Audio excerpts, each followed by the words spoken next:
vezes você vê pessoas tão vaidosas na vida, né? E sabe o que diz a Bíblia Sagrada? O homem é semelhante à vaidade. Ele é vaidade e semelhante, igualzinho. Então nós temos que fazer tudo para não cair na vaidade. Senão vamos gastar o nosso dinheiro numa camisa de grife, que vai custar 3 vezes mais, a mesma camisa, só que não tem uma etiquetazinha dizendo o nome lá da pessoa que fez. A fábrica é a mesma, fez para o João, fez para o Antônio. O Antônio queria vender acessível ao povo, não pôs aquela grife e vendeu baixo. O João não, o João orgulhoso colocou aquela grife lá e então vende 3 vezes mais caros. É vaidade isso.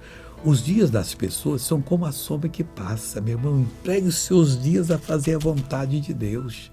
De repente você vai olhar, não tem mais, eu envelheci, mas por que eu envelheci? Porque todo mundo envelhece. E por que você vai embora? Porque todo mundo vai embora.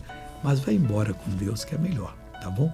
Veja essa pessoa abençoada, eu já volto. Desde 2013, eu fiquei sem andar 3 meses e não levantava. Então, e disseram que era poliomielite.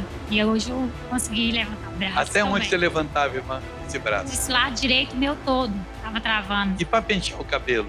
Difícil. Minha mãe que penteava. Minha mãe veio do Pará para poder cuidar de mim, porque Agora eu não andava. levanta os 2 braços, você. Que coisa linda. Voltei para orar por você. Pai, eu toco nessa pessoa, eu expulso o mal dessa vida, eu repreendo e digo a todo mal, saia dessa pessoa em nome de Jesus Cristo. E você diz, obrigado, Deus. Bom dia.